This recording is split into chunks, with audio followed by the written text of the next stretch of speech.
Vou começar. Beleza. Explosão de vida do Cambriano, registros e causas. Bom, eu selecionei esses 4 artigos que eu achei que tinham um raciocínio assim próximo, que eu podia compilar os 4. Bom, a explosão do Cambriano é um registro fóssil de uma diversidade de seres vivos em um curto intervalo de tempo, a qual fizeram cientistas questionarem a teoria da evolução proposta por Darwin. Mas o que aconteceu, como surgiu essa fauna e por que o Cambriano? Bom, nesse primeiro artigo, o autor, um artigo já de 1981, ele questiona a explosão do Cambriano foi uma explosão de fósseis ou uma explosão de animais? Quando foi descoberto o folheto de Butts, não tinham tantos conhecimentos de faunas anteriores. Então, veio essa formulação de explosão cambriana. Mas com descobertas de outras faunas e faunas mais antigas, se questionou se realmente foi uma explosão do Cambriano e por que o que aconteceu no Cambriano e o que aconteceu antes. Então, nós tivemos a fauna Ediacara, que antecede essa fauna cambriana. Então, ela tem seus primeiros registros de seres multicelulares, desprovidos de partituras, filos dos selenterados, artrópodes e anelídeos já aparece. E o autor afirma, a ausência de registros fósseis não quer dizer que não haviam animais antes do Fanerozoico, mas pode-se afirmar que os seres pré-cambrianos eram diferentes das biotas que sucederam. Então, nós temos imagem de uma Dicksônia, né, que caracteriza um pouco essa fauna, e questiona, né, o que aconteceu com esses animais, por que eles não continuaram no Cambriano? E um dos primeiros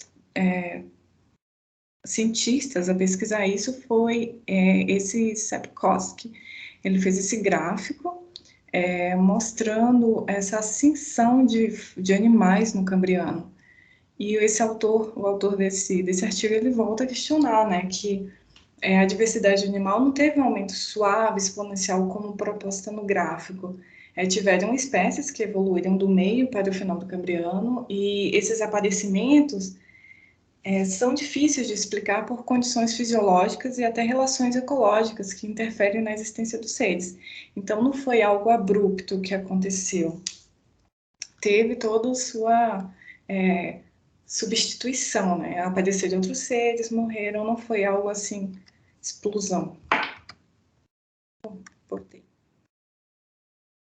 Bom, segundo o autor, a explosão do Cambriano resultou da quase coincidência de 4 eventos: o aparecimento de grandes animais de corpos mole, como corpos e vestígios de fósseis, a mineralização de substratos orgânicos pré-existentes em animais já complexos de corpos mole, entrada repentina e radiação retardada de pequenas conchas, e a evolução de novos tipos de animais como esqueletos e minerais. Mas como aconteceu tudo isso? Qual foi essa diferença do pré-cambriano para o cambriano? Esse autor, ele responsabiliza o oxigênio. Ele fala que o aparecimento do oxigênio foi o responsável por essa mudança tão grande assim, de biota. Mas mesmo antes do cambriano, existia oxigênio, existiam animais que com baixo oxigênio conseguiam, né, ter sua produção ali. Então, esse surgimento de animais no Cambriano se dá pelo aumento do oxigênio, porque até na ausência de oxigênio, até sob raios ultravioletas, existiam alguns animais. Mas esse aumento do oxigênio, essa disponibilidade maior, proporcionou uma substituição da fermentação anaeróbica para a respiração aeróbica. Então, essa mudança nessa forma de gerar energia que a respiração aeróbica proporciona é muito maior do que a fermentação anaeróbica, auxiliou para que pudesse mudar os corpos dos seres vivos, que eles pudessem ser mais resistentes até às mudanças ambientais que ocorriam, né? E também a fossilização, né? A fossilização começou quando a atmosfera tornou-se suficientemente rica em oxigênio para permitir a disseminação da síntese de colágeno, ou mais precisamente para permitir aminoácidos prolina e lisina serem hidroxilados. E também numa fossilização aeróbica, proporciona que as bactérias que vão ali decompor, tal, elas trabalhem, seja uma fossilização mais devagar do que uma anaeróbica. Então, o autor, nesse artigo, ele responsabiliza totalmente o oxigênio e fala que foi tanto um boom de fósseis, as condições do Cambriano foram mais propícias para uma fossilização e não um surgimento repentino de animais. Nesse outro trabalho, ele trata dessas glaciações anteriores ao Fanerozoico. No Neoproterozoico e no Proterozoico, tiveram várias glaciações. Essas glaciações poderiam interferir nessa vida. Os seres vivos poderiam sofrer muito mais com essas mudanças climáticas, que no Cambriano não teve algo tão abrupto. Então, essa glaciação que antecede o Cambriano foi responsável por fornecer nutrientes com derretimento, né? Então, o aumento de nutrientes resultou em um aumento concomitante de produtividade primária, que, por sua vez, causou um aumento na atmosfera em níveis profundos de oxigênio, né? E tanto essa glaciação como a mudança dos continentes, esse rompimento do Rodinha e uma nova configuração ali paleogeográfica foi responsável pela circulação de novas no mar, né, as correntes marítimas, uma oxigenação que ocorria no local pode ter sido espalhada por a outra, umas massas que ficaram em locais mais tropicais, que foram mais propícios para que os animais se desenvolvessem. Também como a formação de montanhas, né?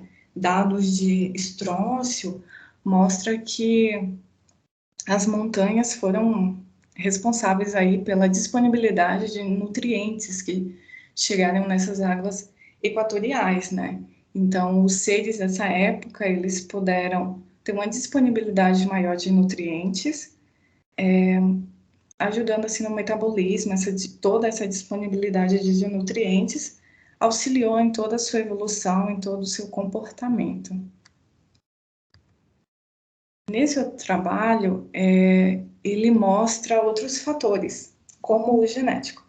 Eles fizeram um relógio molecular que mostra que o aparecimento desse ancestral comum veio muito antes do Cambriano, surgiu ali no Criogeniano.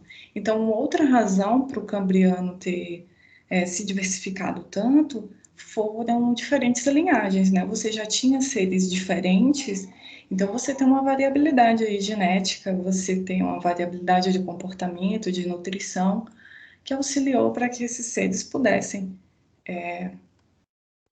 ter um sucesso aí evolutivo.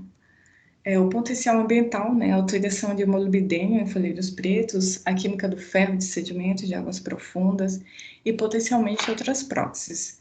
E o aumento da disponibilidade de oxigênio também proporcionou que os organismos evoluíssem. Assim. Em todos os artigos, ele fala do oxigênio, eu acho que é o mais aceito assim, das teorias. Também tem a possibilidade genética de desenvolvimento, né? Ele fala que ocorreram redes regulatórias de genes de desenvolvimento específicas para caracteres particulares. Então, microRNAs, eles codificavam mais nucleotídeos. Então, contribuía em última instância para a manutenção da homeostase celular, identidade celular e a robustez dos programas de desenvolvimento. Então, não só questões ambientais, como também ocorreram possibilidades genéticas, que são mais difíceis de estudar, mas que os cientistas estão aí lutando para aprender mais sobre essas faunas. Bom, tanto as questões ambientais que ocorreram globalmente, tanto locais, mas também tem as relações dos seres vivos, né? Esses corpos grandes que adquiriram no Cambriano, eles tinham outras necessidades, né? Talvez os seres anteriores, eles não tinham tanta complexidade e tinham corpos que precisavam ali de uma absorção maior, né, para gerar sua energia. Já os corpos grandes com oxigênio, eles precisavam de um sistema mais complexo. Eles precisavam de mais energia, eles gastavam mais energia. Então, assim, tanto o oxigênio proporcionou que esses seres evoluíssem, mudassem os corpos, mudassem sua dieta, criando cílios, formas de se locomover, né? Mas também, até o primeiro autor, ele fala que o oxigênio foi um grande veneno. Ele foi tóxico, ele matou muitos seres vivos, né? Muitos outros seres que viviam em outras condições ambientais, e também pode ter sido responsável por essa rapidez, né? Por essa substituição de animais, porque eu precisava de muita energia, eu consumia muito, eu gastava muita energia com meu corpo grande, então talvez eu pudesse morrer mais rápido, né? E vir outras linhagens e andar mais rápido essas relações. Ter uma estabilização de ciclo de nutrientes, né? A bioturbação animal de sedimentos pode ter fornecido feedback negativo, ou seja, estabilizador, sobre concentrações de oxigênio atmosférico e oceânico, assim reduziu a magnitude das excursões dos isótopos de carbono e efeitos associados no clima global. E diferenciação ecológica. O advento das interações de predador-presa pode ter causado a disseminação, evolução dos exoesqueletos, como adaptações contra a predação e a diversificação de predadores e presas. Então, as relações ecológicas, ambientais, foi um emaranhado de coisas que proporcionou essa estabilização até da vida. Esse artigo, ele trata disso. Que no Cambriano, a partir dessas relações de predador-presa, de mexer do substrato, de me esconder do predador, de criar uma carapaça para que eu não seja comida, ter um olho para caçar. Todas essas relações que ocorreram no Cambriano foram fundamentais para essa estabilização da vida na Terra. Bem rápido. Então, a explosão do Cambriano foi possível devido a diversos fatores que aconteceram simultaneamente, como a disponibilidade de nutrientes, de oxigênio, assim como relações ecológicas, que permitiram que os animais se desenvolvessem. E para alguns autores, esse termo explosão do Cambriano é equivocado, porque não ocorreu algo abrupto, coisas aconteceram muito antes do Cambriano, mas condições coincidentemente ocorreram ali para estabilizar essa vida no planeta Terra. Por isso esse Cambriano é tão especial assim. Isso.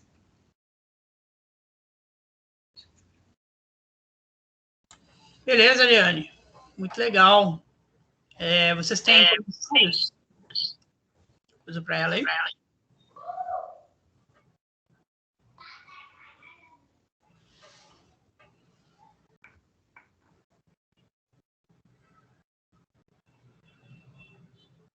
Ninguém tiver nenhum comentário para a Ariane, eu acho que é uma coisa muito legal a gente ver nesses trabalhos aí, né? Como é que as coisas são bem mais transicionais do que a gente é meio que levado a pensar às vezes, né? Com essa coisa de explosão cambriana, explosão... a gente já viu, né, que o termo fauna e jacarana é um pouco misleading, assim, né? Porque, na verdade, existem várias faunas e jacaranas, né? Uhum. E, na verdade, parece que existem várias, entre aspas, assim, faunas cambrianas também, né? Não é um negócio que é tão... talvez fosse um negócio que era mais óbvio, assim, né? Porque isso aí era usado até para, no começo lá, para ir um pouco contra a teoria do Darwin, né? De repente aparecia um monte de bicho aí no Cambriano, e isso ia um pouco contra a história da evolução sem ser pulsada, né? Ela sendo mais ou menos transicional. Sim, Mas sim. a gente sabe, né? Depois começaram a descobrir esse monte de organismo de jacarano aí, agora já estão falando de esponja criogeniana, etc., né? talvez, como o primeiro camarada colocou aí, seja um problema mais de fóssil do que de animal, né? Onde é que estão os fósseis? Estão perdidos por aí. Achei bem legal os artigos que você escolheu aí, né? Que mostraram. Outra coisa legal, né? Que você ter pouco oxigênio, você ter pouco nutriente, não quer dizer que não vai ter vida, né? Sim, sim. Só quer dizer que quando você coloca o ATP, né, tudo junto aí, você aumenta o metabolismo muito mais rápido. Aí você vai ter comportamentos complexos, como predação, como o pessoal, os bichinhos começar a furar o fundo do mar, né, para se esconder de predador, para procurar comida, etc. Então, acho que o mais legal é a gente pensar nessas coisas, né? Tem, em trabalhos recentes, esse Interface Fox, de 2020, ele cita questões assim de no Cambriano, alguns organismos já foram descobertos que eles viviam em ambientes com pouco oxigênio ou com muito mais rico em ferro. Então, essa questão assim de diversidade de seres, reconstruir o passado pré-cambriano é muito difícil, porque as condições eram bem diferentes. E talvez esses seres fossem muito diferentes do que conhecemos. Tem um artigo aí do Eric Sperling e companhia, né, que chama Oxygen Ecology and the Cambrian Radiation. É um negócio assim, né? Oxigênio, ecologia e a radiação do Cambriano. E o que ele fez, o que eles fizeram, né? Eles foram em regiões hoje modernas, né? Que são chamadas as zonas de baixo oxigênio, alguma coisa assim. São zonas com baixo oxigênio no mar, né? Inclusive tem bacias anóxicas, né? Tipo Cariaco, etc. E aí eles foram lá e coletaram, né? Com aquelas dragas de fundo oceânico ali, coletaram laminha do fundo do mar e eles fazem densidade de seres, né? Densidade de bichinhos que tem ali. E tem algumas coisas interessantes, né? Uma coisa que tem uma relação mais direta do que quantidade propriamente dita de bichos que podem ter num ambiente com muito oxigênio e com pouco oxigênio, é o tamanho dos bichos, tá? Parece que tem uma relação assim, né? Quanto menos oxigênio você tem, menores os bichinhos conseguem ser, né? Talvez porque você tem que ter uma rede para circular esse oxigênio dentro do corpo dele, etc. Mas não quer dizer que não vai ter bicho, né? Isso, exatamente. Tem os bichinhos ali, e, inclusive numa densidade legal, assim, né? Então, o pessoal que trabalha com isso, eles começaram a ficar um pouco mais refinados, vamos dizer assim, né? Em vez de você falar tem bicho, não tem bicho, ou a quantidade de bicho que tem, quantidade que não tem, ver os comportamentos, né? Aí, num desses artigos, acho que do Sperling também, ele fala das taxas carnívoras, né? Então, ele compara, né, a quantidade de bichos carnívoros que tem no ambiente oxigenado e não oxigenado. Quer dizer, o oxigênio, ele complica as coisas, né? Tipo, ele faz as formas de vida, interações ecológicas ficarem mais complexas. Sim. Mas não quer dizer que se você não tiver oxigênio, você não vai ter... E nós estamos falando aqui de animais mesmo, não estamos falando de coisas unicelulares, bactérias, essas coisas, não. Estamos falando de nematóides, né, de bichinhos complexos já, mas que não vão ter o mesmo tamanho, mesmas relações de predador-presa, etc., do que num ambiente com mais oxigênio. Muita coisa legal para discutir aí nessa época do Cambriano, né? Começa a ficar interessante o negócio. Bom, acho que a gente pode passar para o próximo, né? Quem vai querer apresentar aí? Posso ir, Boni? Porque eu acho que o meu anda um pouquinho para trás do Dariane. Não, beleza, pode colocar aí. Vou tirar minha câmera aqui.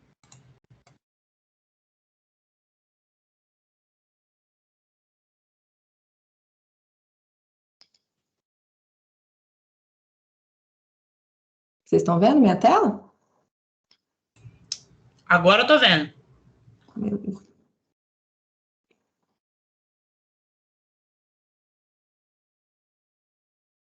Estou tentando começar aqui o modo de apresentação. Aí, foi. Bom, né? Agora eu vou andar um pouco para trás aí do que a Ariane apresentou.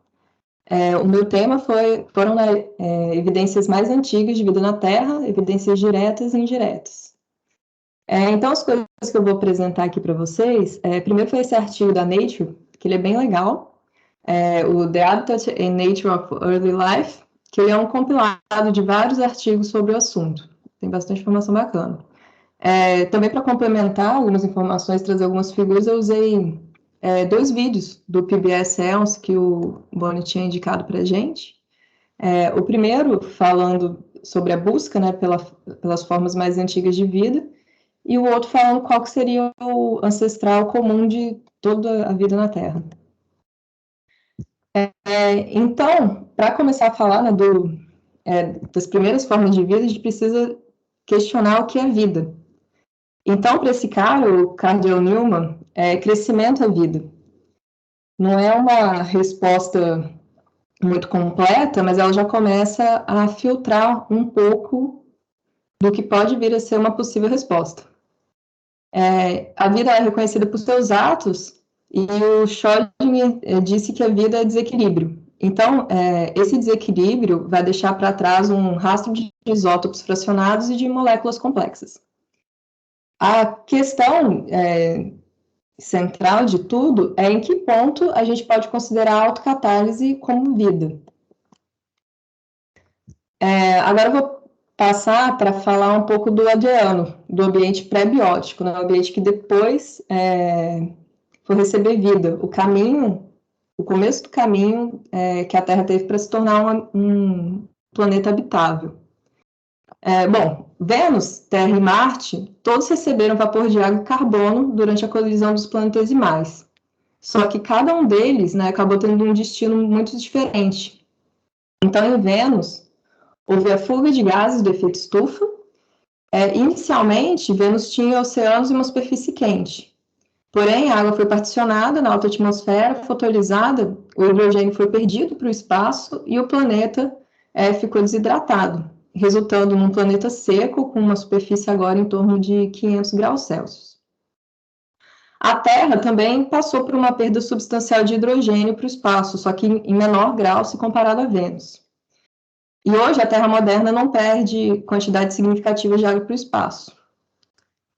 Também comparando com Vênus, a Terra tem aproximadamente o mesmo estoque de CO2.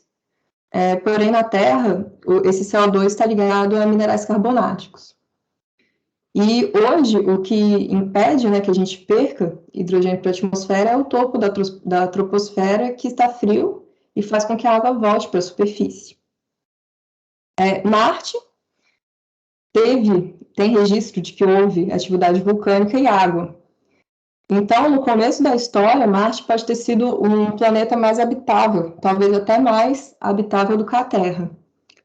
Porém, hoje, Marte é basicamente permafrost. Algumas outras particularidades da Terra, né, é a Lua, desproporcional ao tamanho da Terra, que foi formada pelo Big Splash, né, a colisão que refundiu grande parte do planeta e que ainda tirou uma parte do planeta para formar o satélite. A Lua e o ciclo de marés ajudou a definir o ciclo de noite, a rotação da Terra, né, e as estações. Esse conjunto do ciclo de noite, estações e marés são cruciais para distribuir o calor ao redor do planeta e tornar a Terra habitável e controlar o clima. Outra questão é a tectônica de placas, que regula o ciclo de erosão e fornece novos cátions através do vulcanismo. Se não houvesse a renovação do ciclo de erosão, provavelmente a biosfera não teria sobrevivido, devido a uma escassez de nutrientes.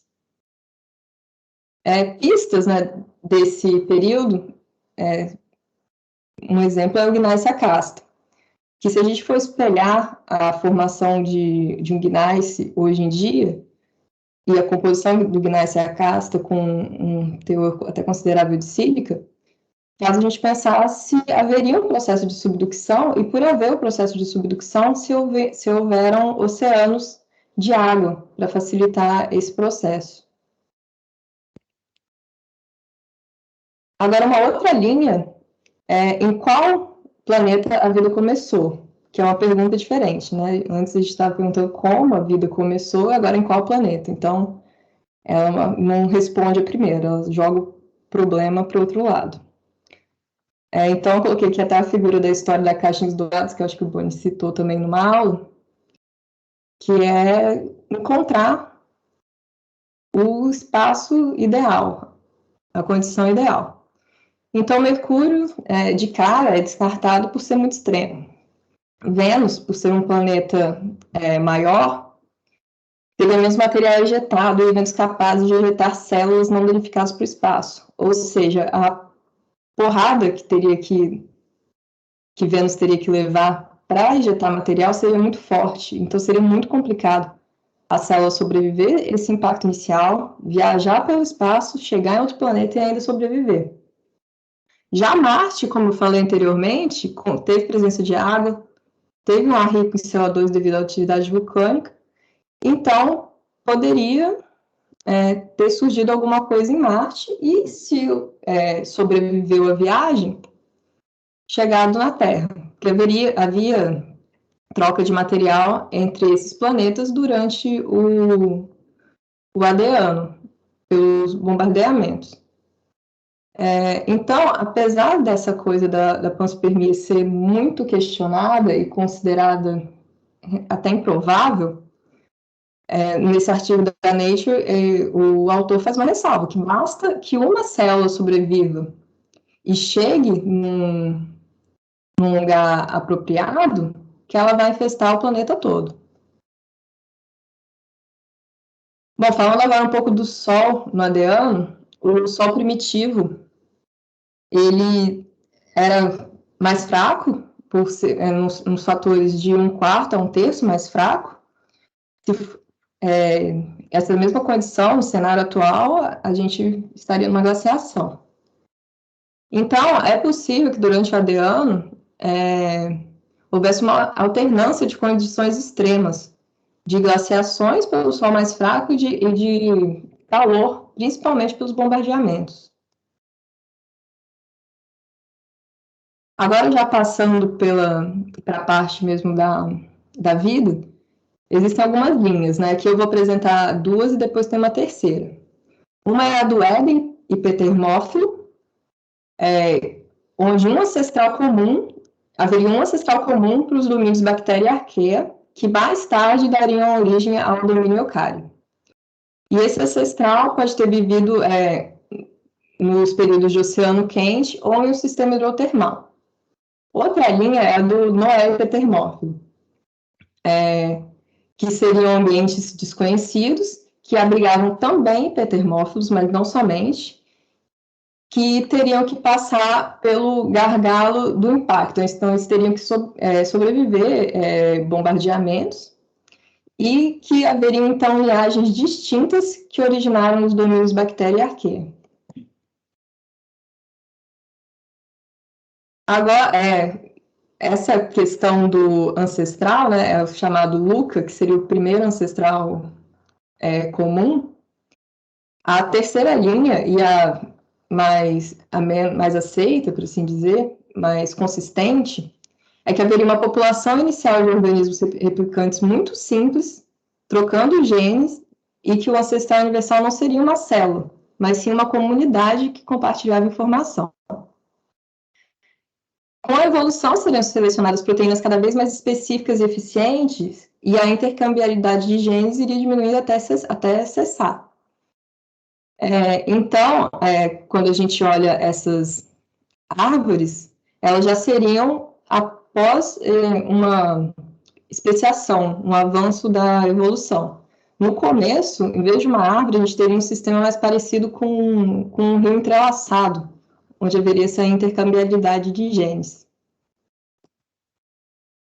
E falando agora das evidências geológicas, começando no limite do Adeano e para o Arqueano, entre 3,6 e 4 giga-anos, a gente tem as evidências no sudoeste da Groenlândia, nas rochas de Iswa e também dessa ilha de Aquilea.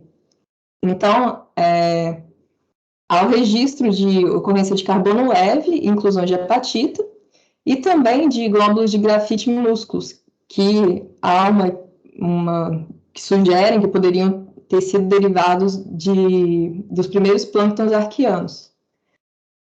Porém, até esse ponto, esse estágio do tempo geológico, essas evidências são muito inconsistentes. Até porque é muito difícil, não há um grande volume de rocha preservada com essa idade, e que tenha se preservado e preservado evidências robustas quanto a isso. Avançando mais aqui no Arqueano Médio, em 3,5 a 3,3 giga-anos, já há uma consistência maior de evidências. Então, a gente já tem esses biofilmes microbianos estromatólitos, há também microfósseis filamentosos descritos em depósito de sulfeto maciço vulcanogênico na Austrália Ocidental.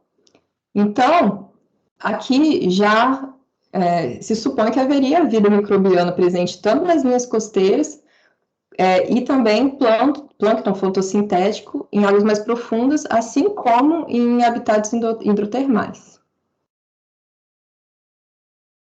E fechando aqui as evidências mais antigas do Arqueano, em 3 e 2,5 giga-anos, a gente tem lipídios preservados em rochas, em folheiros de 2,7 giga-anos em Pilbara, também na Austrália.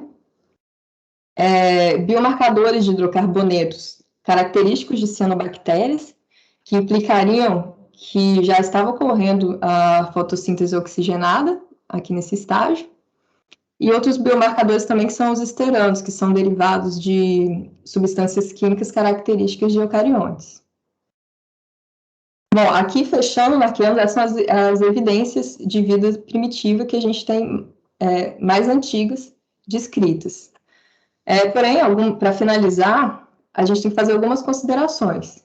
É muito improvável que a Terra tenha sido uma habitação permanente. Eu achei interessante, né, que no artigo da Nature eles reforçam permanente, então pode ter começado alguma coisa e não ter sobrevivido, como a gente já disse, que era um ambiente muito, muito extremo, muito frio, muito quente, enfim. Antes de 4,2 ou mesmo antes de 4 giga-anos.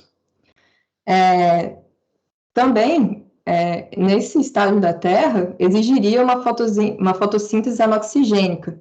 Isso implicaria, já que deveria haver uma considerável especiação. Então, para ter células capazes de fazer fotossíntese anoxigênica nesse estágio, a gente teria que jogar as primeiras formas ainda mais para trás no tempo. Então, não é muito provável. Outras questões. As primeiras bactérias, elas faziam fotossíntese ou elas metabolizavam matéria inorgânica em vez de utilizar a luz solar?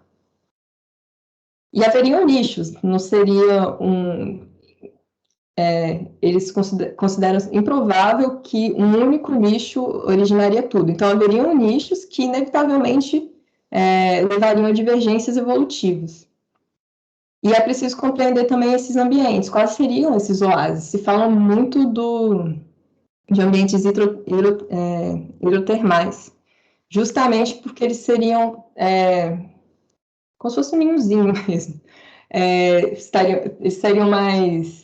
Haveria menos variação das condições, como a gente disse lá, que haveriam glaciações e calor extremo. Então, o ambiente hidrotermal ele seria relativamente mais estável e poderia abrigar esses primeiros seres replicantes. Então, é isso.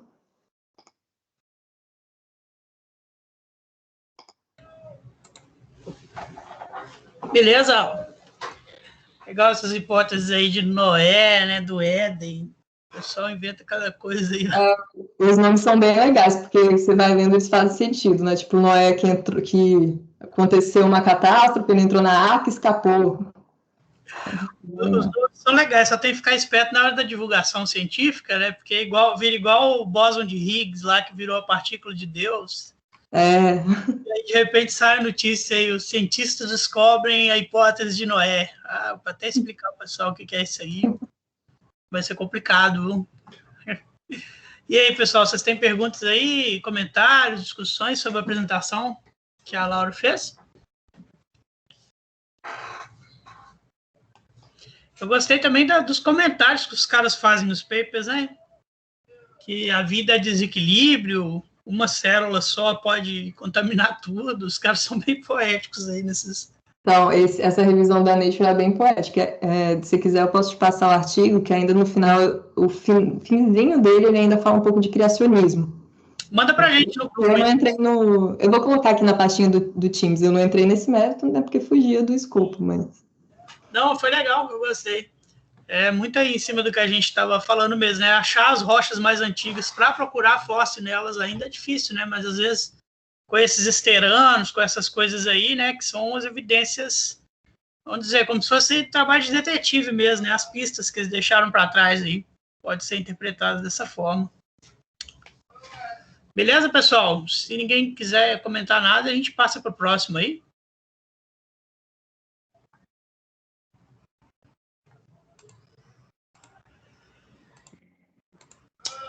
Quem Ok, quer? eu vou. Pode ser? Entendeu? Isso. Então, vou desativar aqui. Ok. Cachito, eu não sei, acho que minha apresentação ficou um pouquinho diferente, assim, porque acho que eu estava no embalo da disciplina do professor Alexandre e Não, sem problema. o cara... Tem coisas diferentes aí também. Tá. Vamos ver. Então, você consegue ver minha tela? Isso, tô vendo agora aí. Show, maravilha.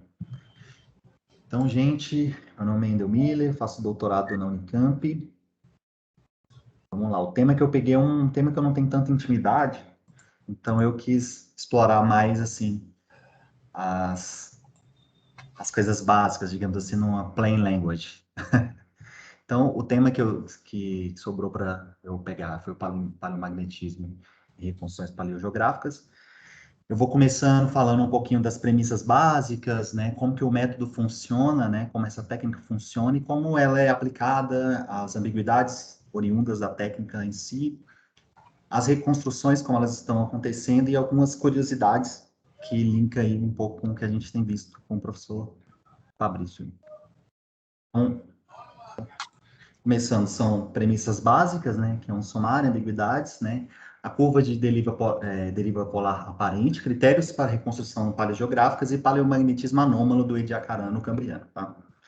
Então, começando com as premissas básicas, bem, a base do método do paleomagnetismo, né, paleomagnético, a premissa básica dele são essas duas, a GAD e a MRN, né? A GAD é o dipolo geocêntrico axial, que diz que o campo magnético se comporta como se tivesse um ímã de barras, né, centrado no centro de massa do planeta Terra, tá? E no seu eixo de rotação, essa é a primeira premissa. E a segunda premissa é sobre a magnetização remanente das rochas, tá? Então, pressupõe, a premissa é que as rochas, elas, ao se formarem, elas registram, elas conseguem gravar a orientação do campo magnético na época que elas se formaram. Então, essas são as duas premissas básicas para esse método, tá? Então, ainda a partir dessa premissa básica, a gente tem que o magnetismo, né, seria uma resultante desse campo magnético, que o magnetismo depende da posição e latitude, ou seja, mais perto do polo, a mais forte a intensidade desse campo, e mais longe, ou seja, mais perto do equador, mais fraco o campo. E, a partir disso, é possível, medindo o vetor completo de magnetização e sabendo também a inclinação desse vetor, a gente saber qual que é a latitude da região onde essa rocha, esse bloco, essa placa foi formada. Vamos para as ambiguidades.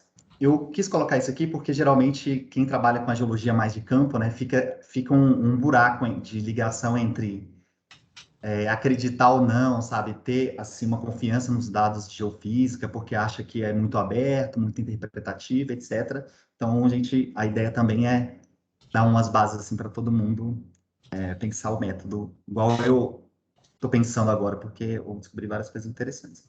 Então, sobre as ambiguidades, a gente tem duas ambiguidades bastante recorrentes no método do paleomagnetismo, que é a ambiguidade da polaridade, né? Ou seja, a gente tendo em vista que o campo magnético se comporta como um cilindro no eixo de rotação da Terra, a rocha ela pode ter sido formada numa polaridade normal ou reversa, ou seja, ela pode estar no polo sul ou Polo Norte, né? Então, aqui está me explicando um pouco.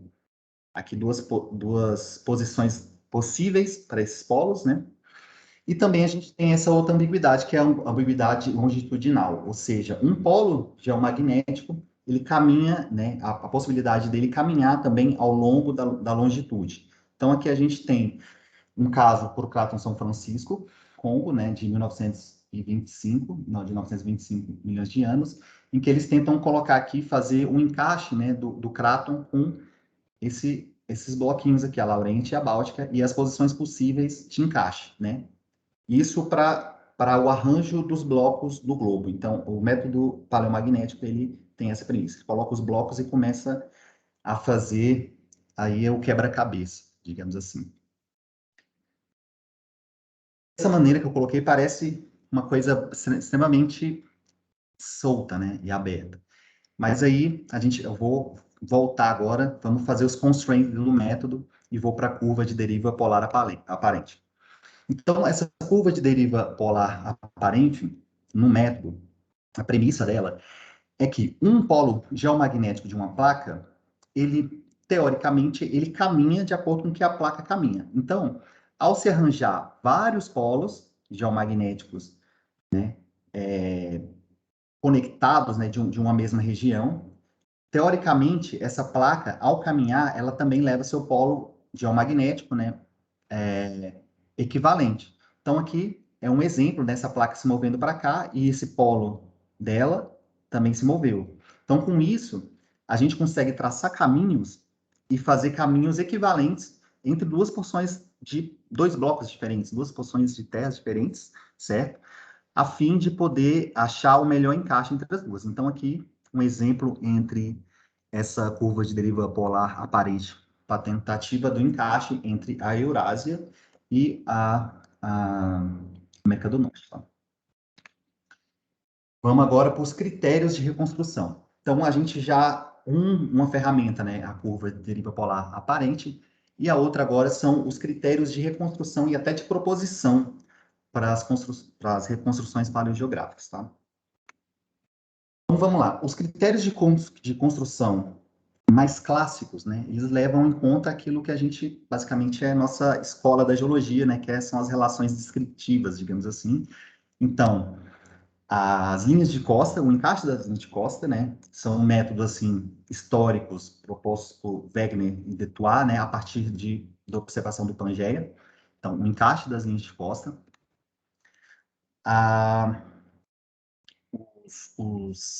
Os registros fossilíferos, né, no globo terrestre, nos diversos continentes, e a tentativa de ligação entre esses registros. Indicadores paleoclimáticos, né, ou seja, sequências sedimentares, né, que possam servir como proxies para essa reconstrução, né, então esse reconhecimento no globo, para um período de tempo, então tem como exemplo aqui a evidência de glaciação, né, hoje situados atualmente nos trópicos, lugares diferentes, e a tentativa de ligação entre essas sequências, tá? Também a continuidade de províncias geológicas, né? Aquela semelhança entre as unidades, então a gente já traça uma coisa que poderia ser conectada, né? Com a história no tempo. Então, vamos lá. Essas são proposições mais clássicas. Vamos para proposições mais modernas. Para coisas modernas, ou seja, para coisas que também envolvem continentes pré-cambrianos, né, coisas mais antigas, porque a partir do momento que essa coisa fica mais antiga, a possibilidade de retrabalhamento desse registro é muito maior, né? Então, como método moderno, a gente tem as falhas transformantes, né? Aquele padrão de magnetismo, aquele padrão magnético do fundo oceânico, continuidade de províncias isotópicas, né? Ou seja, uma compilação grande de idades geológicas, né? As proveniências, tá? O estudo das proveniências e as origens, né? A alimentação dessas bacias, a idade e continuidade de enxame de Dick e Lipes, né? Que é chamado de Barcode, e o paleomagnetismo, que desses métodos todos, ele é o único método quantitativo, a maneira para testar essas reconstruções, essas configurações de maneira quantitativa, tá? Para isso, para pensar em reconstrução paleogeográfica, né, a gente pensa em quê? Supercontinente. Então, para ter uma ideia do que é o supercontinente, a gente tem que ter uma definição. E tem várias definições na literatura, mas uma definição mais atual, né, a partir também do Pangeia, de Mirt, 2012, ele propõe, né, que um supercontinente é uma porção do globo, né, em que a gente tem pelo menos 70% da superfície dos continentes todos unidos ali. O que é menos que isso é considerado um supercráton. Partindo dessa ideia, né, desse conceito, nós temos aí esses testes aqui, os supercontinentes propostos aí pela literatura, né, pelos estudos recentes, antigos, históricos. Supercontinente Colômbia, Nuna, Rodinha e Pangeia, tá? Lembrando que o Gondwana não é considerado um supercontinente, né? Uma vez que ainda falta, para a época, a colagem aqui da Báltica, Laurentia e Sibéria. Então, continuando para outras premissas, essas premissas, elas não são as premissas da base do método, mas são premissas para interpretação, né? Assume-se que a velocidade das placas aí durante o tempo geológico, né, é entre mais ou menos 2 graus por milhão de anos, e também que a maioria dos registros paleomagnéticos, eles são registrados num campo dipolar clássico, e não um campo transiente, ou seja, nesse momento em que está acontecendo a inversão geomagnética, ok? Ok. Então, agora a gente vai para os trabalhos mais recentes que têm saído e brincado um pouquinho com isso como um exemplo, né? Esse trabalho aqui do Paul Antônio, né, em que ele, fazendo dados de alta resolução lá, paleomagnéticos de Gana, né, ele propõe aí uma reconstrução paleomagnética para essa porção, né, aqui ligando o Oeste África, Báltica, Amazônia e com o São Francisco, né? E com essa reconstrução ele propõe aí que essas coisas estiveram ligadas, tiveram uma conexão entre 1.2 e 800 milhões de anos, num long-lived Wabango configuration. Então é o que ele colocou como o nome, né? E sugerem também que esses blocos com o Laurenti, né, ao longo do Orógenos Grivilianos Sunsás, né, eles fecharam um paleoceano Nuna, né, e formou o Rodinia por extroversão, ou seja, extroversão é um movimento que não segue aquele ciclo de Wilson clássico, né, com as margens conjugadas e etc. Então, vamos com o próximo, o trabalho do professor Cachito, né, usando uma dessas técnicas mais modernas, né, e também respaldado por dados paleomagnéticos desses dois trabalhos, né, do Dagrela Filho et al. 2020 e do Chaves e Rezende 2019, ele propõe aquela utilização da outra técnica, que é uma compilação muito grande, né, do barcode, né, que são os enxames de dígitos. Então, ele faz o teste aqui para o barcode dessa região aqui, usando esses irpões, né? Então, ele propõe essa ligação entre o Cráton São Francisco e o norte da China, tá? E como resposta, né, como resultado final, ele diz que é muito provável que os autores, né, muito provável que essas massas estiveram ligadas, né, os registros são muito fortes, eles estão tendo feito parte do Columbia, ou Rodinia, ou não, né? E o que é interessante aqui é que essa compilação foi bastante grande. Então, ela não tem só apenas os enxames Dix, mas tem os eventos, né, de rifteamento, né? Tem os eventos também das sucessões sedimentares. Então, é tudo um grande quebra-cabeça e uma compilação muito grande de informações geológicas, né? E aqui no final ele fala, né, que o respaldo dessas respostas possui respaldo nos dados do paleomagnéticos, né? Aqui a tentativa de colocar, né, de fitar, fazer um encaixe do Cráton, né, norte da China com São Francisco, em duas proposições paleogeográficas possíveis, tá? porque são de acordo com esses autores, são proporções diferentes, e o método permite essa, digamos assim, essa lacuna, né? essa extensão, essa possibilidade. Seguindo mais, a gente vai para um modelo que tá bastante, né? Não sei se pelo menos eu ouço falar bastante dele o tempo todo, as pessoas tentando testar e etc. Que é essa configuração aí do samba, né? Que seria a Amazônia com a Báltica, né? Então, essa proposição aqui, ela foi feita pelo Johansson, pelo método clássico, que é o quê? Ele percebeu, de maneira descritiva, né, que essas coisas tinham informações que se ligavam e pareciam que estavam conectadas no passado, tá? Então, ele fez essa ligação e tem uma coerência, né? E agora, depois disso, né, então aqui no final, ele chega que essas coisas estavam pela compilação que ele fez, essas coisas estariam conectadas aí entre 1.8 e 800. E aí, a partir desse modelo, um modelo descritivo, digamos assim, de associação, né, de ligação entre unidades geológicas, ele passa a ser testado, né, pelos dados paleomagnéticos, né? Então, aqui é um trabalho do Evans e Mitchell, testando também essa parte, né, essa conexão, que também é parte do samba, que é Sibéria, Laurente e Báltica, tá? Então, eles acham uma ligação coerente. Observem aqui também que essa ligação ela é adicional também a barcode, né? Ou seja, uma coisa mais moderna, mas que as pessoas estão começando a utilizar bastante para deixar a coisa mais amarrada possível, né? Então, tem uma grande compilação aqui, ó, de enxames de DIPS. E testado essa, né, para uma porção ali do samba, agora testado para outra porção que leva em conta também a Amazônia, né? Então, aqui é o Franklin, a Bispo Santos, né, lá do IAG da USP, o grupo do pessoal do IAG.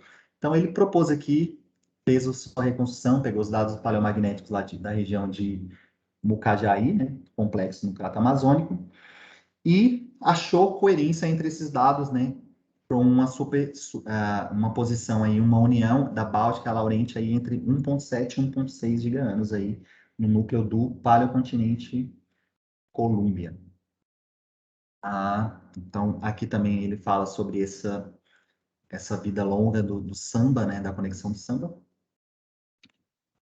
Então, beleza, o que a gente tem pela frente para poder cada vez mais pessoas utilizarem esses dados e se sentirem confortáveis fazendo isso e entendendo também? A gente precisa dos dados.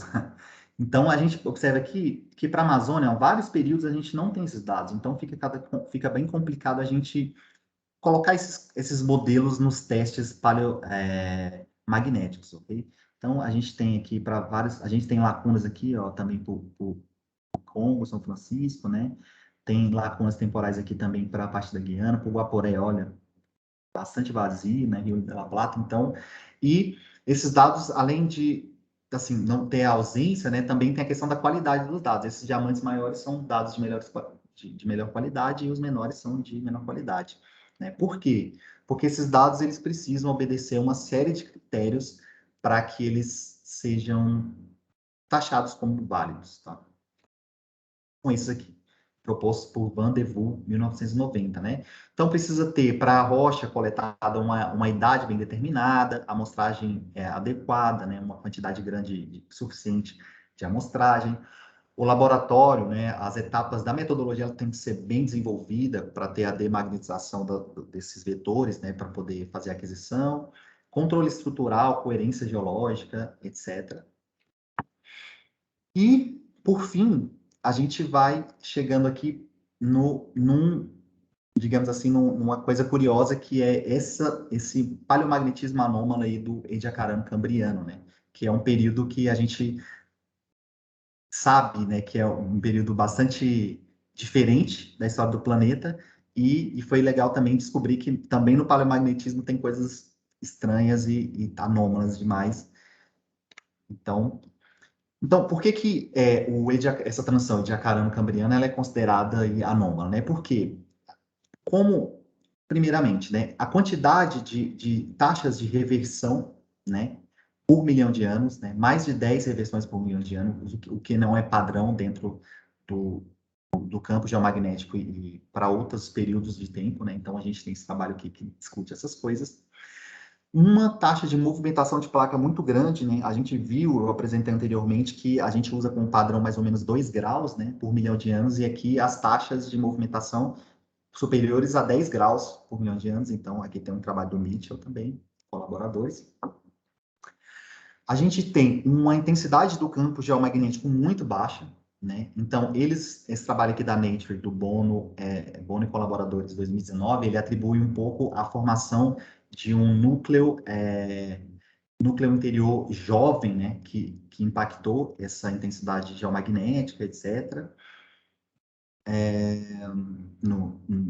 E também essa quantidade de True Polar Wonder, que seja essa variação do campo geomagnético, né? Então, aquele campo geomagnético que a gente espera, que seria esse como o ímã de barra, ele fica assim, todo descabelado, porque ele está variando demais, né? E essa taxa de reversão do campo bagunça esse eixo, né? Onde esse ímã de barras, assim, teórico, ele estaria. Aí ele balança.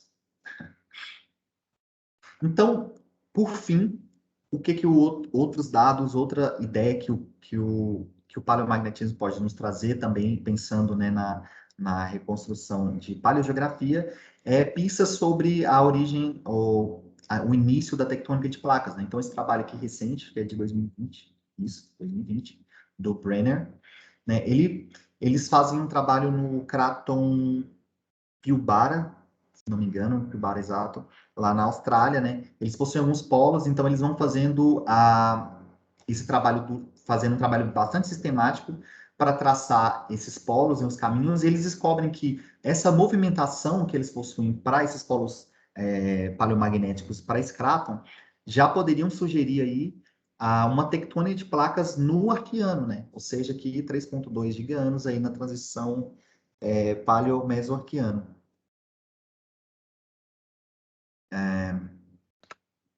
Então, finalizando, o paleomagnetismo, né, ele é considerado o único método capaz de investigar esse deslocamento das placas, dar pistas sobre arranjos espaciais e também inferir velocidade sobre isso. E os testes paleomagnéticos vêm sendo utilizados em 3 supercontinentes: Pangeia, Rodinia e Nuna, escrevi errado, Colômbia. É isso, tudo certo, nada resolvido. Bom. Obrigado, galera. Deixa eu só ver como que... Beleza. Como que eu tiro aqui, Boni? Aqui, eu acho que deve ter algum botão aí, parar de compartilhar. Aí, acho que fechou, né? Fechou? Ah, fechou. Deu bom. E aí, pessoal, alguma questão, dúvida aí sobre paleomagnetismo, reconstrução paleogeográfica?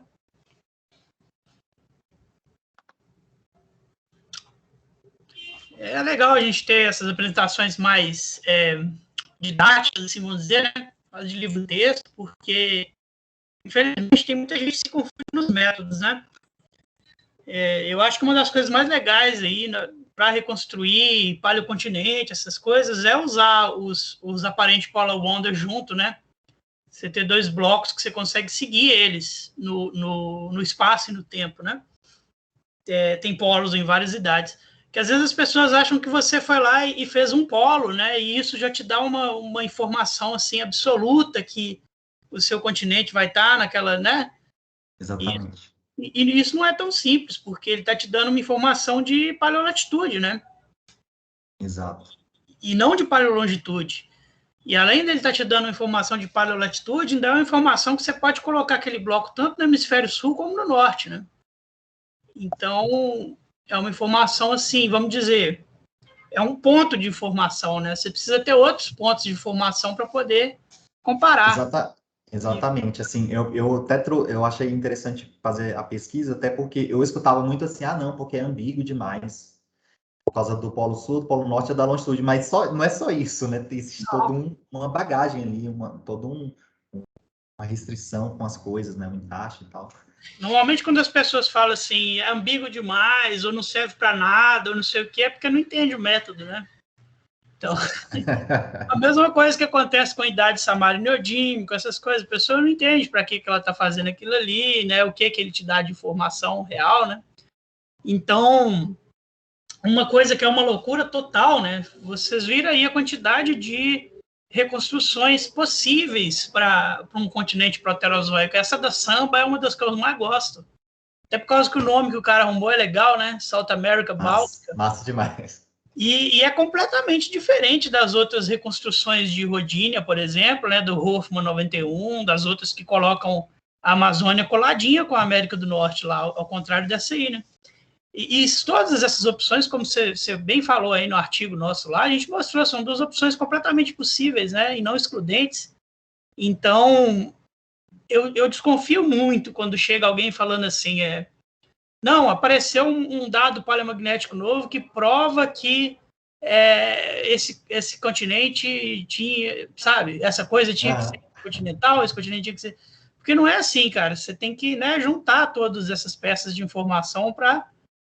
e o melhor dos mundos, eu acho, é você ter dois blocos, né, que você está querendo comparar, e você ter o aparente polar wonder, que é o caminho aparente que eles seguem, né, por um tempo bom, né, você ter polos em várias idades e ver se o caminho dos dois bate, né, isso aí que seria o ideal, e não ter um polo só, ou etc, né. Exatamente. Outra coisa, para não ficar xingando só os geólogos aqui, né, que não sabem, às vezes, usar o polo paleomagnético, às vezes os geofísicos também precisam usar a geologia, né? Poder... exatamente, é esse buraco de conexão, né? Que é a galera da geofísica acaba, digamos assim, não utilizando tanta geologia, né? Então eu já vi a apresentação do professor já apresentar um dado paleomagnético, propor algo, falou assim, não, mas não pergunta muito de geologia, porque eu não sei. Antigamente essas coisas eram feitas, esse do Hoffman 91, acho que é bem assim, eles recortavam os continentes, né, espalhavam ali na mesa e ia fazendo quebra-cabeça, tentando juntar geologia. Depois foi surgindo mais e mais polo bom, né, e aí começou a inverter a situação, começou a aparecer reconstruções baseadas só em paleomagnetismo, que você vai ver a geologia não bate nada, né. Então, eu acho que tem que ser as duas coisas, né, tentar juntar esses caminhos de diques e de... Juntando esses dois caminhos, já existem várias opções, né?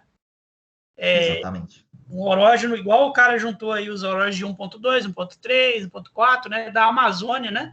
Em vez de fazer aquela coisa que o Grenville bate no Sunsas, né? Um seria contrapartida do outro, eles seriam nesse samba a continuação lateral um do outro, né? Que também é completamente possível. E outra coisa que a gente tem que lembrar, né?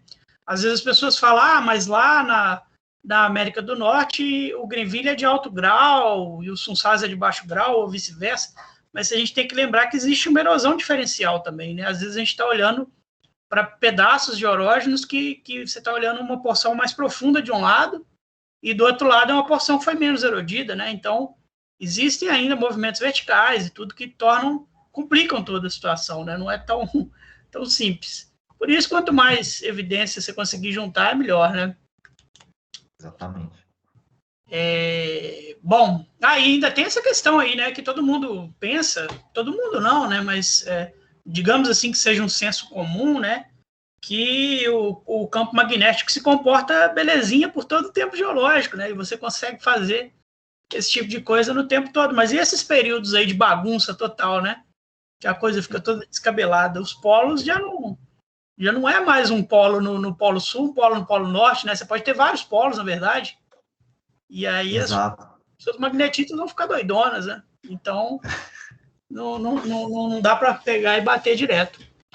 Igual eu estava, uma dos textos, né, das fontes onde eu pesquisei, por exemplo, fala sobre as falhas transformantes, sobre um método que apenas poderia ser utilizado em coisas mais recentes, né? Pegando ali a nucleação do fundo oceânico, essas falhas de encaixe ali e tal. Mas, por exemplo, eu fiquei pensando, uma coisa igual o lineamento transbrasiliano, né, que é o nosso exemplo legal, é uma coisa que é um fio, né, é uma linha que possível ali de conexão, né, para uma coisa antiga e tal.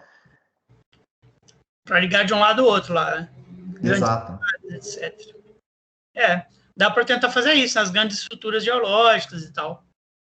O problema é que até para esses grandes lineamentos existem várias propostas de correlação, né? Um correlaciona com um lineamento, outro correlaciona com o outro, mas isso aí já entra em outra história. Beleza, mais alguém quer falar aí do Paleomag? Ou a gente passa para a próxima? Vamos passar para a próxima, né? Nós estamos meio atrasados hoje. Quem quer fazer a próxima aí? Sou eu. Beleza? Vou desaparecer aqui. E aí você pode jogar aí, pro.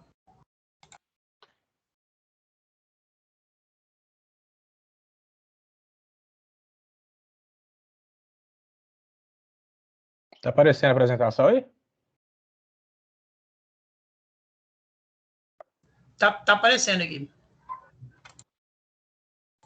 Tá aparecendo aquela tela do apresentador, né? É essa mesmo?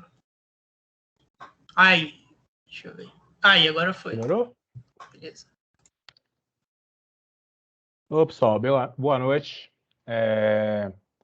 Escolhi o tema, que é o grande evento de oxigenação do Proterozoico. Como base, eu peguei o trabalho do Irons e colaboradores e também do Canfield.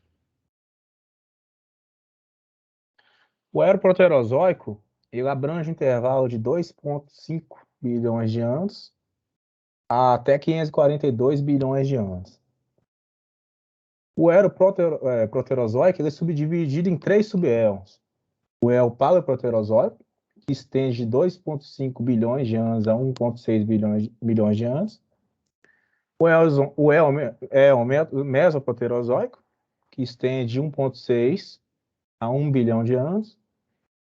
E, por último, o Neoproterozoico, que estende de 1 bilhão de anos a 542 bilhões de anos. O Neoproterozoico ele começa com as glaciações huronianas, em um grande aumento na concentração de oxigênio atmosférico, o chamado grande evento de oxidação, o GOI. Como é que se interpreta? É como se fossem 2 livros, né, que terminassem neste éon, de 2 bilhões de anos. Ele fecha com glaciações neoproterozoicas e um grande aumento da concentração de oxigênio atmosférico. O Paleoproterozoico, ou neoproterozoico, né, a gente pode ver nessa imagem, é esse típico ambiente que a gente tem no Proterozoico, tá? As fontes de oxigênio é produzido por fototróficos oxigenados. No mundo moderno, plantas e algas dominam essa produção, mas durante o grande parte do Proterozoico, particularmente as cianobactérias, elas foram provavelmente os produtores de oxigênio mais significativos. Havia muito pouca entrada de oxigênio na atmosfera antes da evolução das cianobactérias. A evolução desses organismos provavelmente ocorreu em algum tempo antes do GOI. E provavelmente existia antes do Proterozoico, no final do Arqueano. A hipótese alternativa que o GOI é o resultado da evolução dessas cianobactérias. A história dos eventos de glaciações. As principais glaciações, elas marcam tanto o início e o fim do Proterozoico. Com a base nas posições equatoriais, para poder ocorrer a glaciação, pode ter sido, no caso, glaciações globais, do estilo Snowball Earth. Da mesma forma, grandes glaciações em escala global, que também pode caracterizar particularmente o Neoproterozoico, que é a parte final do Proterozoico. Essas glaciações elas começam por volta de 710 milhões de anos. A primeira foi a glaciação Sturtiana e termina com a glaciação Gaskell, que ela é muito menor no caso, em torno de 500 milhões de anos. A glaciação Marinoana também é conhecida e ocorreu por volta de 635 milhões de anos. Mas as glaciações elas podem ter sido muito mais frequentes do que esses episódios glaciais nominais, que podem sugerir. No Huroniano, as glaciações elas começam por volta de 2,4, vai até 2,45 bilhões de anos, e persiste em 3, 4 pulsos principais, que vão até a cerca de 2,2 bilhões de anos. No Auroriano, as glaciações começam por volta de 2,4, vai até 2,5 bilhões de anos, igual eu já tinha falado, e pode ter haver até 4 pulsos desse tipo de glaciações. A história da glaciação no Proterozoico, ela é representada nessa figura, reconhecendo que a cadência glacial dentro de cada um dos principais épocas glaciais pode ser até mais dinâmica do que é mostrado aqui. A gente pode ver na imagem, aqui no início do Neoproterozoico, as glaciações, Gasca, Marianana e Slutiana. No fechamento do Eoproterozoico, que é o Neoproterozoico, as glaciações uno-aurorianas.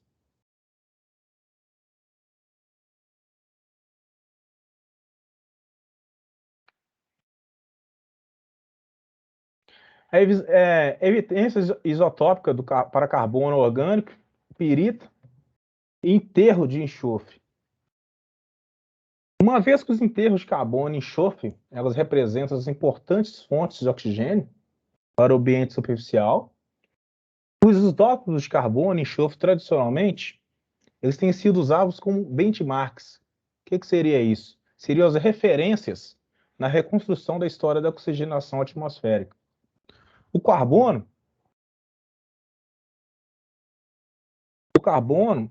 tem a tendência do isótopo, no caso, é distinguida por uma excursão de isótopos de carbono positiva precoce, conhecida como o evento Lomagundi. Essa anomalia, que parece começar logo após as glaciações huronianas, que dura cerca de 200 milhões de anos, acredita que essa anomalia, no caso, ela reflete o comportamento global da água do mar e que não é um produto de diagênese. O enxofre, que era principalmente enterrado como pirita, liberava um oxigênio considerável por ambiente de superfície. Esse oxigênio liberado da pirita e enterro do carbono orgânico, no caso, há resultados que mostram que o enterro da pirita pode ter sido a fonte de mais importante liberação de oxigênio para o ambiente de superfície por meio de uma grande parte do Eoproterozoico. Isso está em contraste. Por quê? A maioria do Eofanerozoico, onde há o sepultamento de carbono, parece ter dominado a liberação do oxigênio. As principais evidências para a história de oxigenação, ela tem a grande oxidação da atmosfera da Terra, que ocorre dentro da glaciação huroniana, e antes da expulsão do isótopo Lomagundi, que no caso fornece um aparente paradoxo, tá, de oxigenação, que precede taxas elevadas de produção de oxigênio. Preston Cloud identifica pela primeira vez a oxigenação da atmosfera no início do Proterozoico, e que, no caso, fornece algumas evidências para o grande evento de oxidação. Os mecanismos de oxigenação eram obscuros e o tempo impreciso. O primeiro proxy que a gente tem para esse evento é baseado no comportamento geoquímico do ferro. Kenfield descreve no artigo que o ferro foi enriquecido nos sedimentos depositados nas águas eocínicas. O que são águas eocínicas? São aquelas águas de coluna de água sulfídica, como o exemplo do Mar Negro, que demonstra o enriquecimento de ferro foi devido ao aumento do fornecimento de ferro derivado da coluna d'água na formação de pirita. Um dos principais exemplos disso, a gente tem a formação ferrífera, né? Formação dos grandes depósitos de minério de ferro dentro do Proterozoico. A anoxia persiste dentro do Neoproterozoico, com principalmente condições ferruginosas, e a oxigenação em águas profundas, que no caso é o primeiro, encontra-se por volta de 580 milhões de anos, logo após a glaciação gástrica. No Proterozoico, os níveis de oxigênio atmosférico provavelmente não ultrapassaram 50% dos níveis de oxigênio que ocorrem hoje na Terra.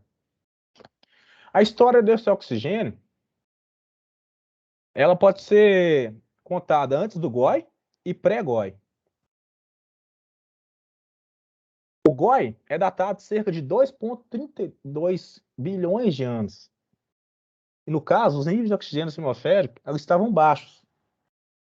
Os níveis de oxigênio atmosférico eles vieram aumentar durante o GOI e provavelmente permaneceu elevado através do evento Loma-Gund. No balanço, parece que enquanto a atmosfera estava óxica, as concentrações de oxigênio eram consideravelmente menos que hoje. Existe uma modelagem simples do oceano que consiste com níveis de oxigênio inferiores a 50% do valor atual, enquanto os isótopos de cromo sugeriam que eles eram menores, que no caso, alcançados durante o Neoproterozoico posterior. Os níveis de oxigênio atmosférico aparentemente caíram em 1,9 milhões de anos, após a expulsão do isótopo Loma-Gund. Essa queda é indicada tanto pela persistência das águas rasas, também a deposição de ferro e evidências de isótopos de cromo. A evidência de isótopos de cromo sugere que o oxigênio subiu novamente por volta de 1,8 milhões de anos.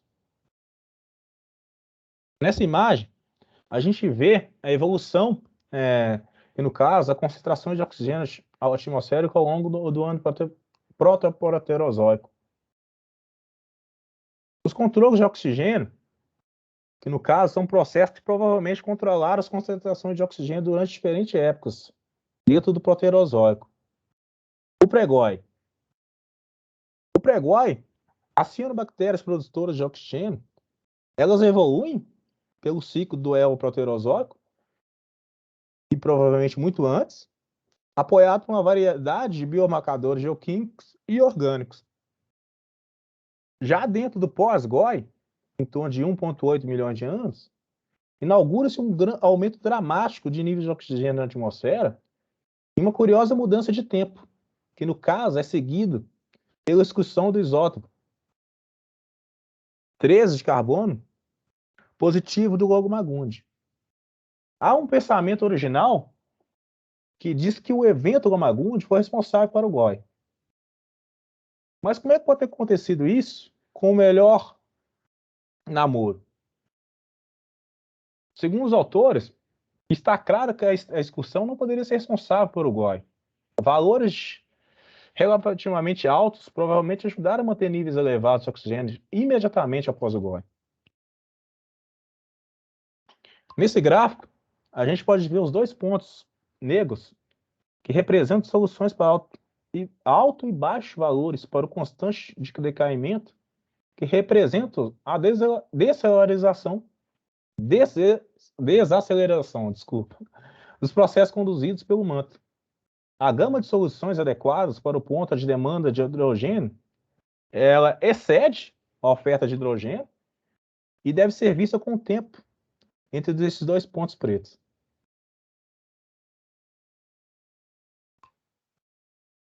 Body billion, os famosos bilhões entediantes. O que acontece dentro desse evento? As concentrações de oxigênio durante o chamado bilhões entediantes, ela no caso estava em torno de 1 a 10% do valor de hoje. Uma causa provável para a baixa atividade dos produtores primários durante o body billion é o sepultamento de baixo carbono durante esse tempo também, que no caso relaciona possíveis consequências da extensa anoxia oceânica sobre a limitação do hidrogênio e devido às taxas elevadas de perda de nitrato por desnitrificação. Portanto, nenhum dos fatores acima mencionados fornece uma clara resposta ao que aconteceu. Oxigênio para níveis mais baixos durante esse bilhão chato. Nessa figura, a gente pode ver que a vida e o oxigênio na Terra ela permanece fortemente enredados por bilhões de anos, após um aumento conhecido como o grande evento de oxidação, que é o GOI. Os níveis de oxigênio, que no caso está em cor azul, aparentemente estabiliza por cerca de 1 bilhão de anos. Embora faltam dados precisos sobre grande parte desse intervalo, este período de tempo, a Terra permaneceu quente e sem glaciações. que a gente pode ver é marcada representando pelos flocos de neve. Apesar da formação, né, no caso, e separação do supercontinente. Já no éon neoproterozoico, que fecha, já na era neoproterozoica, que fecha o éon proterozoico,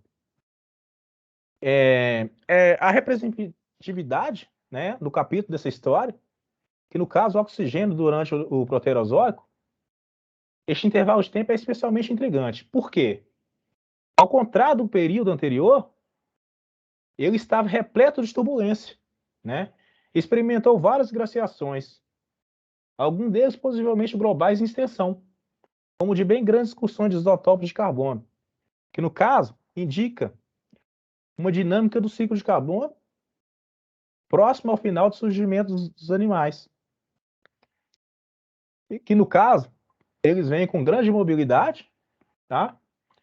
Além disso, há evidências de aumento de oxigenação na atmosfera durante o final do Eolo neoproterozoico. Também há evidências de alto fósforo marinho, que são associados com formações de ferro, as BIFs, depositadas com o neoproterozoico e também de mictitos glaciais. Para fechar, as principais perspectivas e conclusões. Durante o Eoproterozoico, que abrange um pouco menos da metade de toda a história da Terra, começa uma região dominada por procariontes, com concentrações extremamente baixas de oxigênio atmosférico. As cianobactérias produtoras de oxigênio, elas faziam parte desse ecossistema, e os baixos níveis de oxigênio foram remantidos por influência dominante da liberação vulcânica de gases reduzidos. No caso, a Terra ela esfria e as taxas de liberação de gás diminuem. O oxigênio que poderia acumular, ele fica monótono. O seguinte bilhão enfadonho, o body beam, ele pode ser apenas chato, porque o registro da rocha preservada, ela é pobre, que no caso dá apenas informações incompletas sobre a história da atmosfera e também da química do oceano, que no caso o oxigênio permanece relativamente baixo, em torno de 1 a 10%, em relação aos níveis atuais. O registro geoquímico, que vem através do éon neoproterozoico, é razoavelmente bom e demonstra um ciclo de carbono imperativo, numerosas glaciações maciças e o surgimento da mobilidade dos animais no final, que demonstra que a natureza era instável, dinâmica, e dessa última parte do proterozoico. Bom, pessoal, é isso que eu tinha que passar. Tentei resumir o máximo esses dois artigos, tá? Se puder, Cachito, falar mais uma coisa que eu deixei? Não, tranquilo. Esse assunto a gente já vem discutindo muito, né? Já teve apresentações aí. Então, serve aí como reforço, né, do que a gente vinha falando sobre oxigenação. Alguém quer falar alguma coisa? Quer comentar, discutir aí um pouco?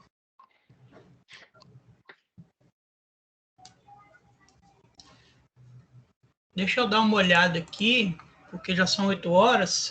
Tem ainda a Jaqueline, né? E tem mais uma pessoa, não tem? Ou é só a Jaqueline?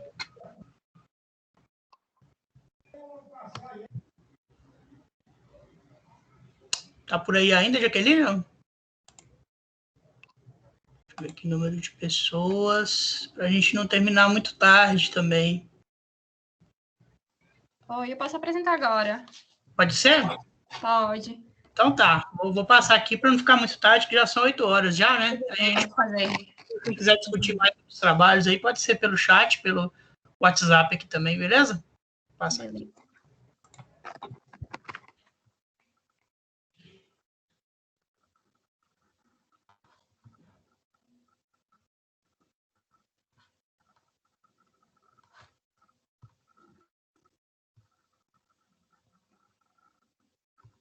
Tá dando para ver? Por enquanto eu não tô vendo, não. Tá vendo? Apareceu aí? Agora sim, agora sim. Foi pro início. Pronto. Bom, O tema que eu escolhi foi o ciclo do carbono no tempo geológico. Eu escolhi 2 trabalhos para ser abordados que possuem a mesma ideologia. Aí eu não fiz de maneira separada igual alguns colegas fizeram. Eu uni as 2 ideias dos 2 e fiz um trabalho só. Então, para dar a introdução, a gente é bom conhecer um pouco sobre o carbono, que o carbono ele é um elemento básico para a formação de compostos, né, orgânicos, e o componente básico desse carbono seria os carboidratos, lipídios, proteínas, entre outras substâncias. Então, ele é dividido em alguns processos. Na atmosfera, o principal processo seria o processo de fotooxidação do carbono, no qual ele vai gerar dióxido de carbono ou monóxido de carbono. Já na litosfera, o principal processo seria a fixação do dióxido de carbono pelas plantas, a respiração, a decomposição da matéria orgânica.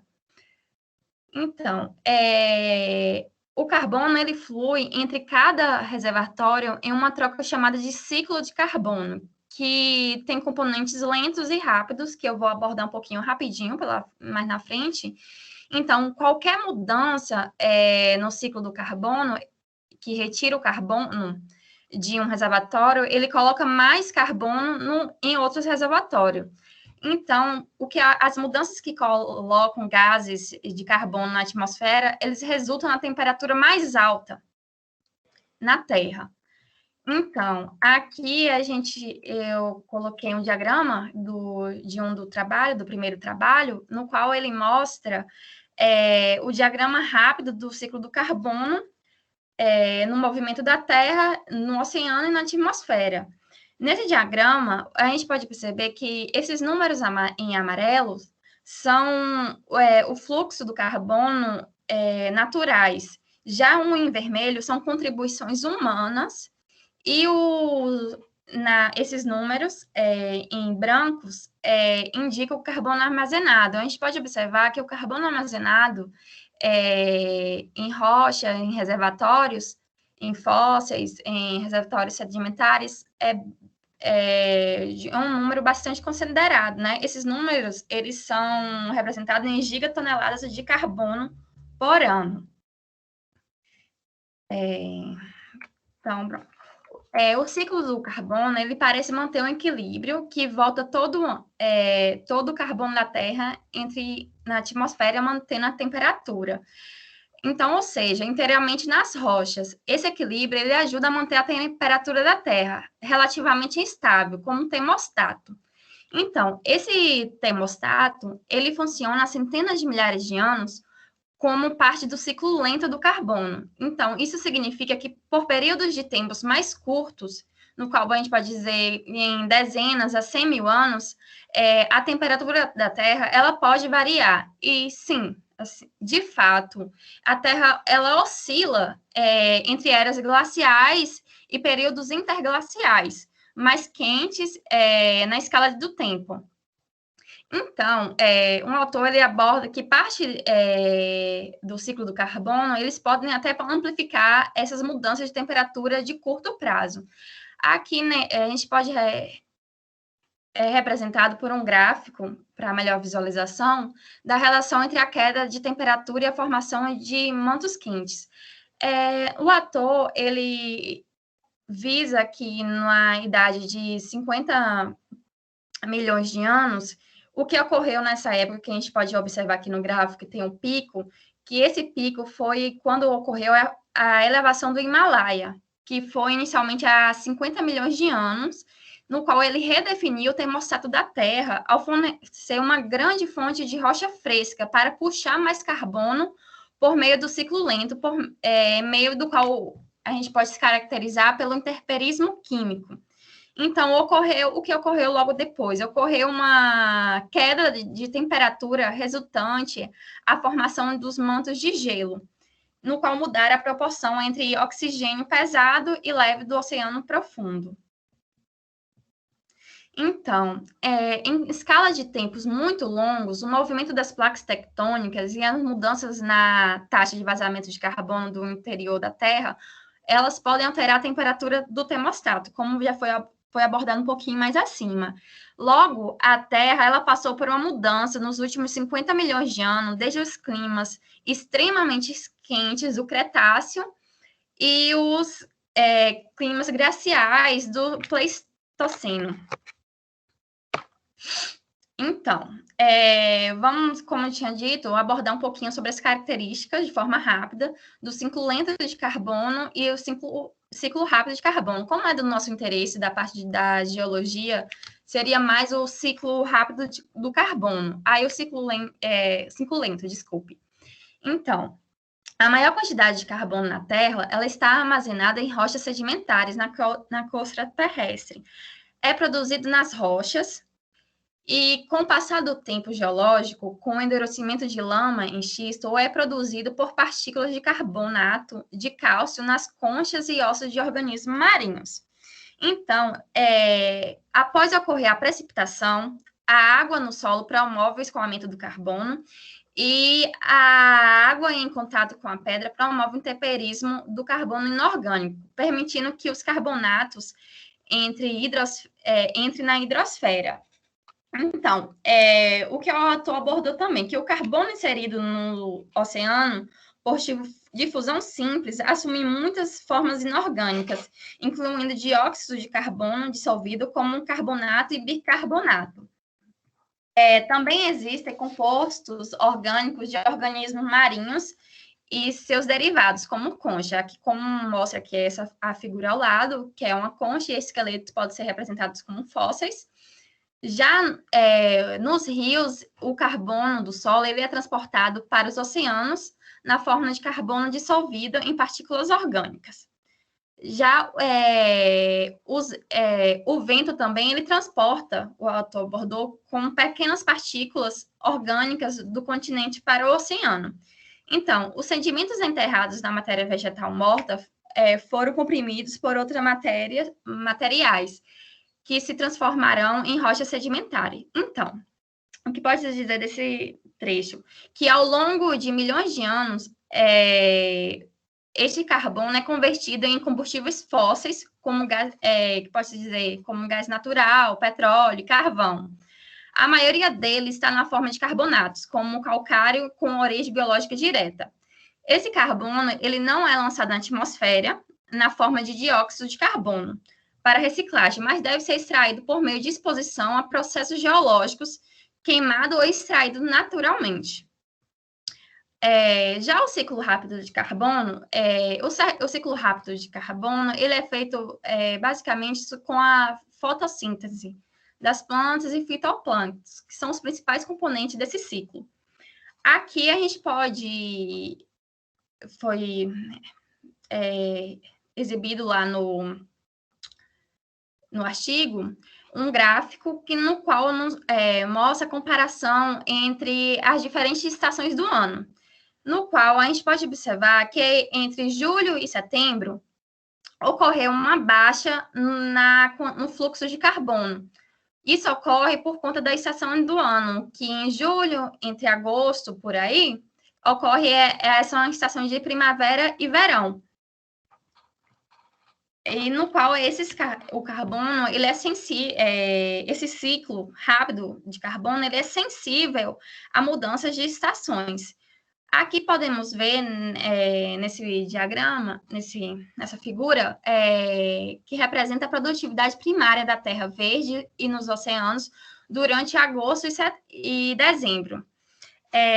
Com as grandes massas de terra no hemisfério norte são verdes na primavera, e no verão elas retiram, no qual elas retiram carbono da atmosfera. No qual esse gráfico, essa figura, a gente pode mostra a diferença nos níveis de dióxido de carbono em relação aos meses anteriores, que seria as estações anteriores. Então, esse ciclo, ele atinge o pico em agosto, que seria a época da primavera. aí vamos falar um pouquinho sobre o tema do carbono no tempo geológico. No passado da Terra, o ciclo do carbono mudou em resposta às mudanças climáticas, no qual ocorreu variações na órbita da Terra que alteram a quantidade de energia que a Terra recebe do Sol e levam um ciclo de eras glaciais e períodos quentes, como o clima atual da Terra. As idades do gelo se desenvolveram quando os verões de hemisfério norte esfriaram e o gelo se formou na Terra, o que, por sua vez, desacelerou o ciclo do carbono. O autor também aborda que ocorre também vários outros fatores, incluindo como temperaturas mais frias e um aumento de crescimento de fitoplânctons, no qual podem ter aumentado a quantidade de carbono que o oceano retirou da atmosfera. Então, a queda do carbono atmosférico, ela causou resfriamento adicional.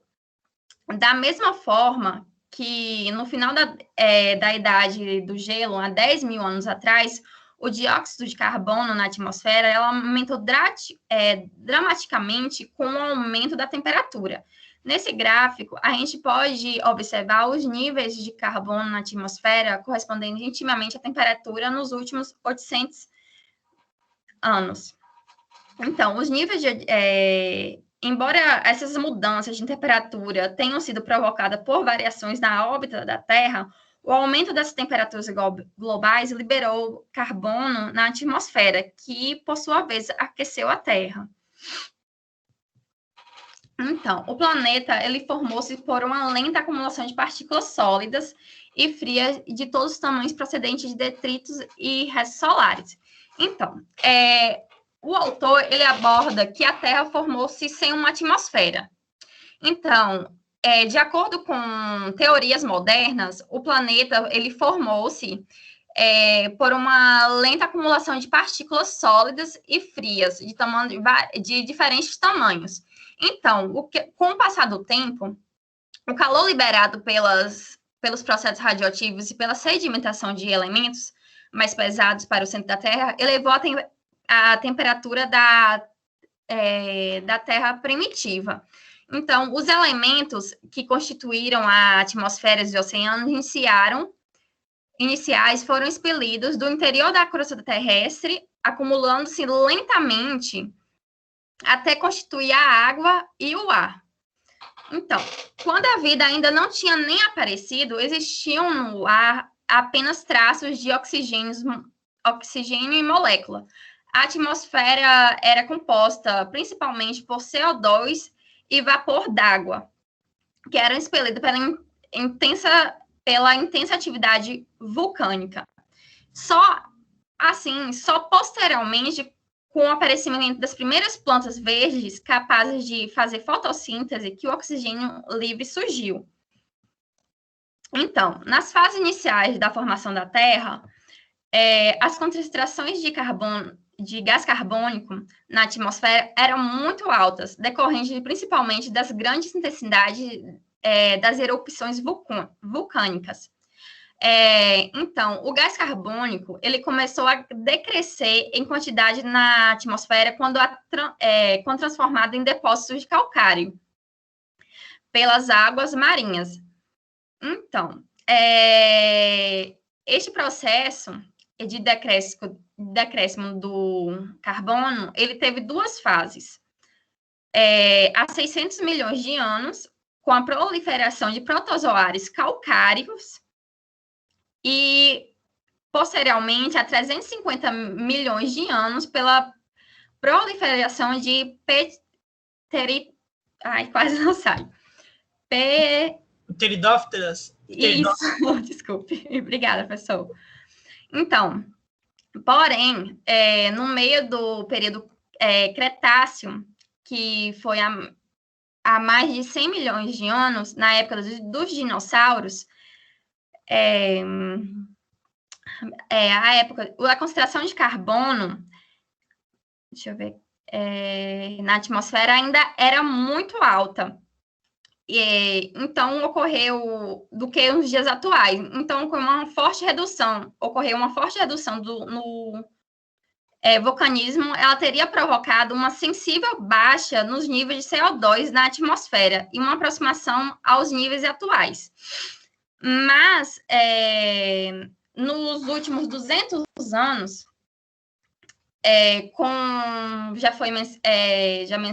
foi mencionado, a concentração de CO2 na atmosfera já aumentou 27%.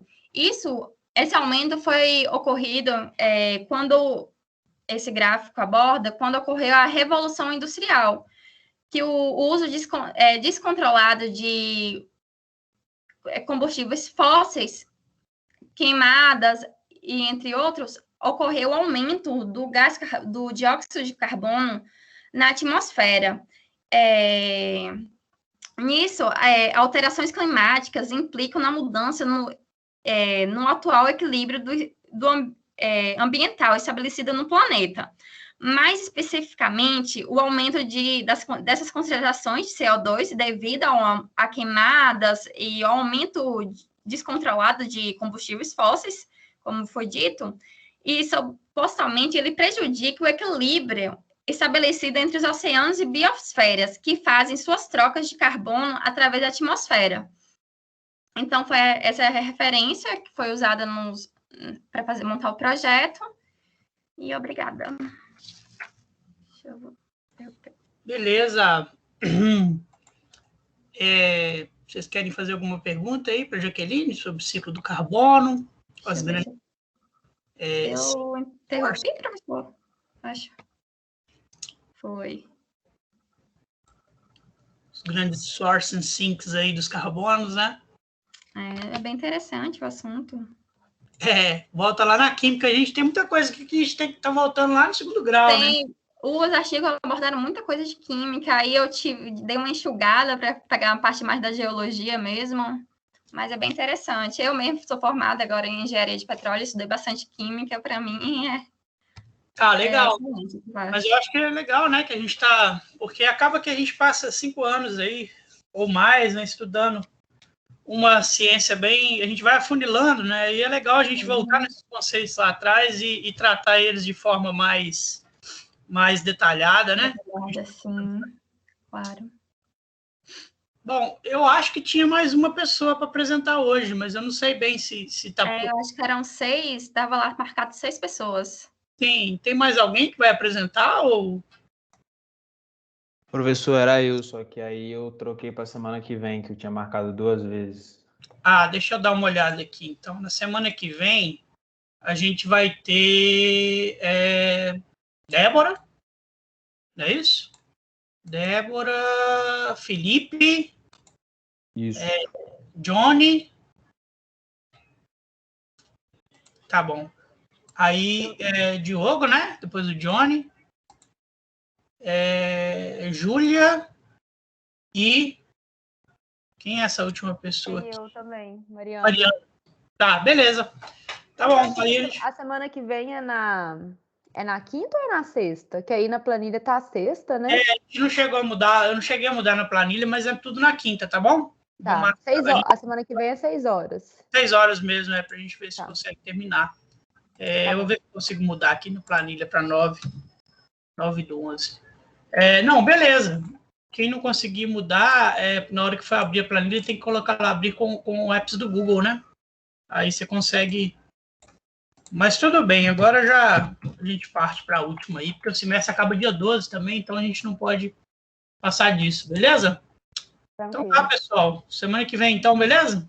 Beleza. Um abraço. Obrigada. Gente, boa noite. Tchau, tchau. Um abraço, pessoal. Boa noite. Bom descanso aí. Tchau, tchau, pessoal. Boa noite.